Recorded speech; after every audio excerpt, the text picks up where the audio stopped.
Hello and welcome to my channel. Thank you so much for clicking on this video. If you're new here, my name is Anjuli and I would love it if you would take a second to hit that subscribe button and the notification bell so that you know whenever I upload videos. And make sure you follow me on all my other social media, on Instagram, on Twitter, because I hang out there quite a bit and I put quite a bit of effort into hanging out there, so it would be nice to just grow our little squad, our family. So today I wanted to talk about something that I've kind of been talking a little bit about over on Instagram, and that's about taking control of your life. I have mentioned before that my life had been a little bit chaotic the past maybe 6 to 7 years, and I feel like I'm finally getting a grasp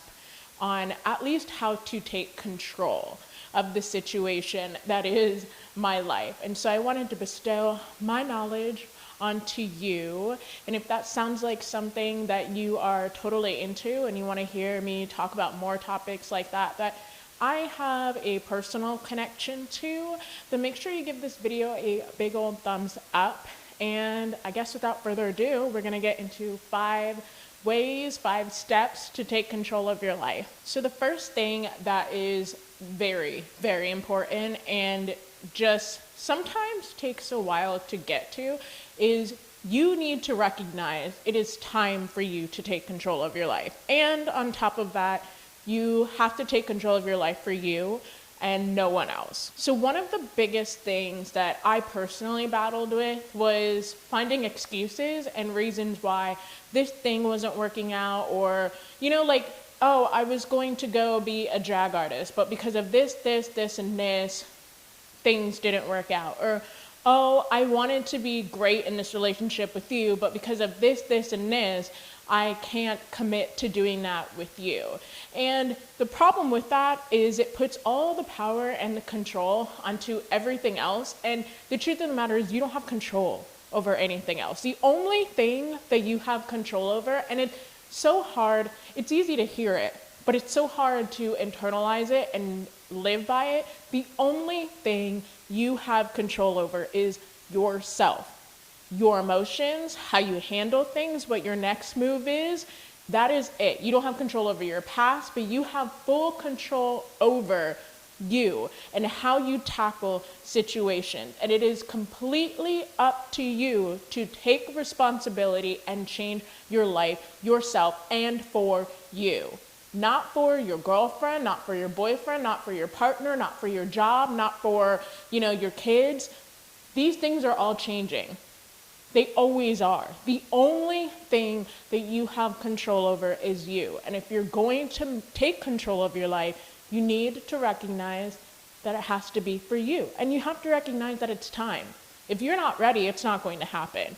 Or you're going to start it, and then it's not going to stick. And I've been there. But it is completely 100% up to you to recognize that this is the time and I want to do this for me. So once you finally take responsibility for yourself and for your life and decide that you are ready to make those changes, it is time for you to identify why your life is crazy. For me, it was the people I hung out with and the crazy amount of alcohol that I was doing.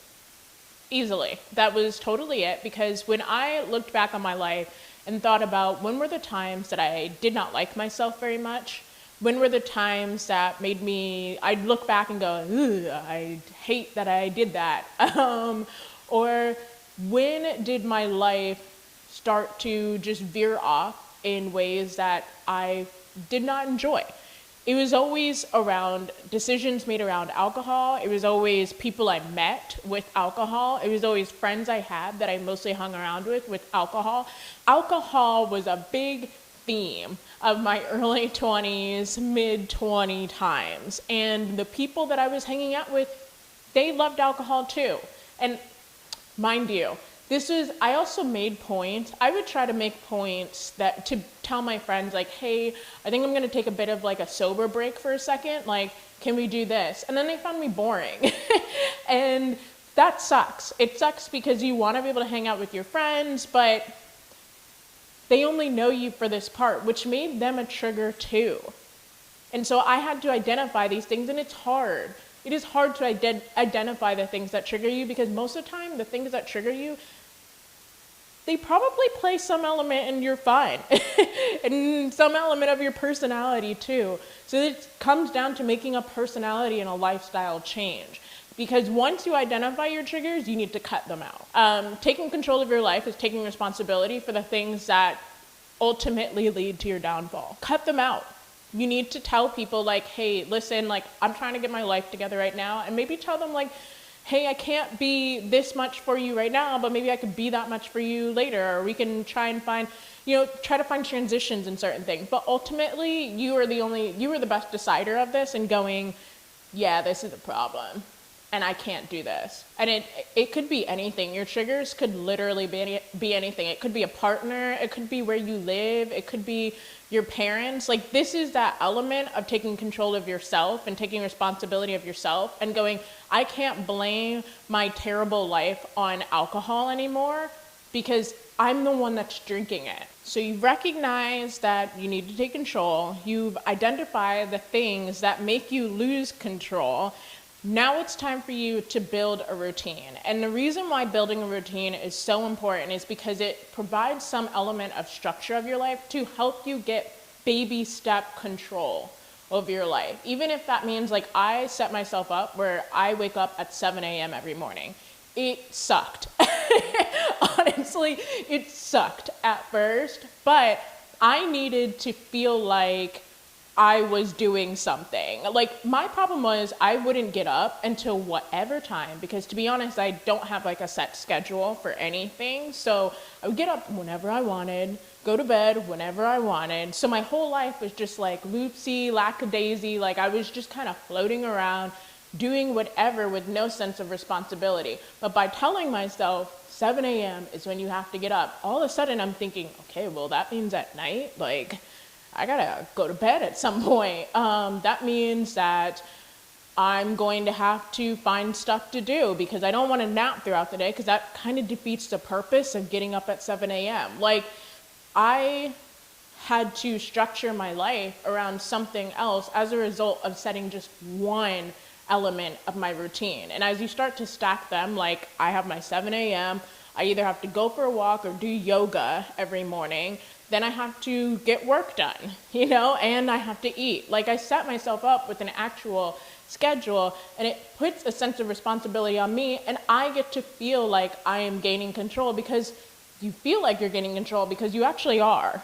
It's like those little baby steps as they stack on each other. You're taking more and more control over your life. It is important to know, though, that you should not try to set an entire day, an entire week, an entire month's worth of routine in one day. That is not the formula to success. You need to build things up little by little by little. To make it a lifestyle. So I didn't just tell myself one day, I'm going to start getting up at 7 a.m. and I'm going to work out and I'm going to get all my work done and I'm going to do this, and this. That did not happen. I started off maybe like 1 week doing 7 a.m. wake up. Then the next week I said, okay, I feel the 7 a.m. wake up just kind of like becoming a part of me a little bit. I'm going to add something else on top of that to challenge myself further. So 7 a.m. wake up, now yoga. And I just started adding things to my routine that way so that I wasn't just shocking myself and really setting myself up for failure, because the likelihood I'm going to resist that is just higher, because I'm going from having no control to all of a sudden being like, you're going to control every single element. And that just is not sustainable to do. Not when you're first starting off. If you have lost complete control of your life, you need to gain control in baby steps. So another thing I started to do was journal. And I know that journaling is a thing that people start and they don't stick with. And I'll be honest, I start and I don't stick with all the time. I just pick it up every once in a while. But the main point is you do want to journal somewhat, okay? And the reason why you want to journal is because you want to be able to track your highs and lows. It's very important for you to like see, these are the moments that I'm doing really, really well, and in taking control of my life, this makes me feel this, this, and this, and I'm able to do this, this, and this, and I have noticed this, this, and this. And then the days that you're not feeling great, it's important to note that too, because when you flip through, because I know I flip through my journal every once in a while, I'm able to see like, it seems like the pattern of me going and like falling back onto old patterns, it always surrounds this stuff. Or, man, I feel really, really, really, really great apparently when I do this stuff, so maybe this will motivate me to do really well again tomorrow. Like, it's just a really good way to document your success for your own self-motivation purposes. It's not really like, you don't have to go around and share this journal. You don't really have to. It's just for yourself. Even if I'm positive that there's apps that you can even just track your mood if you don't want to have a physical one.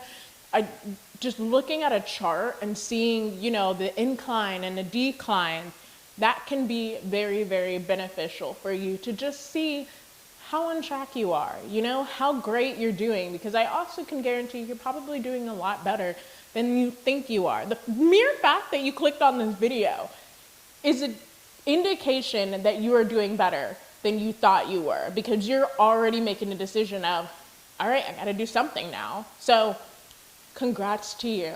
And along the lines of the journaling and looking at a chart or whatever, it's very, very, very important to remind yourself that life isn't an incline. It's not a plateau. It is seriously just like this. And sometimes it's way up there and sometimes it's way down there. And sometimes it's gonna be your fault. Sometimes it might not be, but sometimes it's gonna be your fault. And it's okay. Everybody's life goes that way. It is perfectly fine, because things will happen. COVID will happen. You know, layoffs will happen. Cars breaking down will happen. Promotions will happen. New relationships will happen. Things in life will happen, and it's very, very important that you allow yourself the space to handle those situations when they occur, whether they be great situations or not so great situations. Expecting yourself to just constantly be doing better in life is just not realistic. That is not going to happen, and you need to get rid of that unrealistic expectation. That is just not real life. But nice little ups, those are good. And nice little downs, those are also good too, because it means that, you know, the next little up is coming. That allows you a chance to really test your ability to take control of a situation, take control of your life. And once again, your life, not control over these elements that you have no control over. Elements that you actually do have control over. It gives you an opportunity to just kick it right back up there. So I almost never have my mic in my videos, and I'm hoping that this all sounds fine. I'm hoping I didn't like, you know, mess it up by getting too into conversation. I'm holding my remote. This is great. I'm so professional. But I genuinely hope that this helps some of you out there. I could have definitely used some of this advice once when I was deciding to make the changes in my life. And so I wanted to bestow that onto you and hope that this helps you. And also remind you that nobody is perfect. You know, I am not perfect. My life is not perfect. My life has been nowhere near perfect for majority of my adult life. And the great thing is I still have so much of my adult life left to make better than what it has been in the earlier years. And I just want to inspire you to feel the same. You know, feel like there's so much more of your life that you're about to be able to have a handle on and have control over and make better for you. And I believe that's all I have to say. So once again, just make sure that you hit the subscribe button, give this video a thumbs up if you made it all the way to the end. Please leave some of your advice down below on how you structure your life and how you are able to take control of your life. I know for some people it's parents that really, really put that self-discipline into them, and that is great for you. But some of us need extra help, and it would be nice to see some of your advice down below. And until next time, I absolutely adore and cherish and love you, BBs, and bye.